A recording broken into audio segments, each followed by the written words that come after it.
Most poker pros pride themselves in their ability to make big laydowns.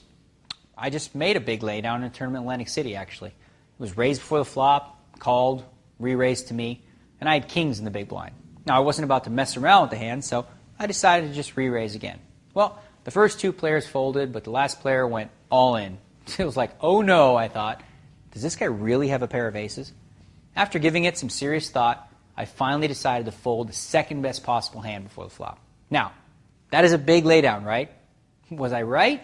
Well, unfortunately, the player showed me his hand, and I saw that he had pocket queens.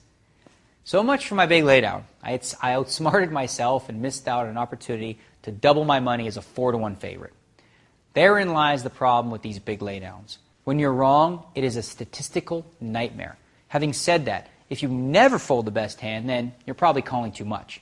You want to try and avoid paying off bets where it doesn't look good for you, but sometimes your hand is just too strong to fold. For example, let's say you're playing limit hold'em and started with king 10 of hearts.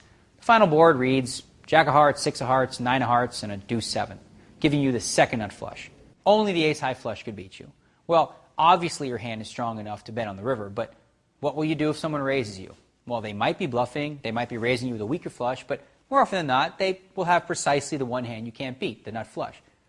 So what should you do in that situation? Well, the first thing you want to do is figure out what price the pot is laying you to call. Let's say, for example, that there is 120 in the pot and you have to call 20 bucks to see your opponent's hand. I mean, that means you're getting 6-to-1 odds that your opponent doesn't have the one hand that beats you. In this case, it seems obvious that you should throw in the 20 bucks since you'd only have to be right one out of every 6 or so times to make the call correct. This just isn't a situation where you'd want to make a big laydown, okay? Let's look then at an example where a big laydown might make some sense. This time, let's say you're playing no limit hold'em, where you can bet everything you have at any time. You started the hand with ace 9 of spades, and the final board reads queen 7-7, jack deuce with 3 spades out there. Well, this time, it's you that has the nut flush, but once again, you don't have the nut hand, as any full house can beat you. In this example, let's say you're up against a very conservative player, and you decide to bet the size of the pot, well, 30 bucks. That leaves you with 250 more left in front of you.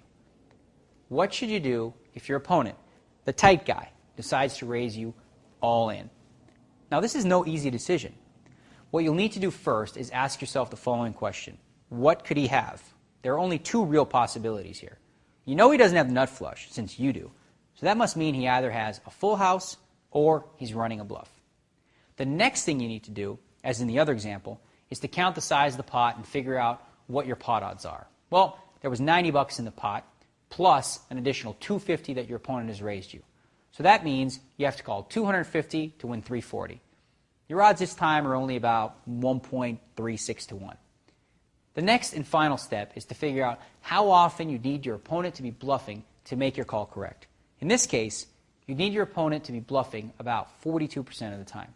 Confused yet? Okay, well, the good news is that you don't have to be that precise with your math.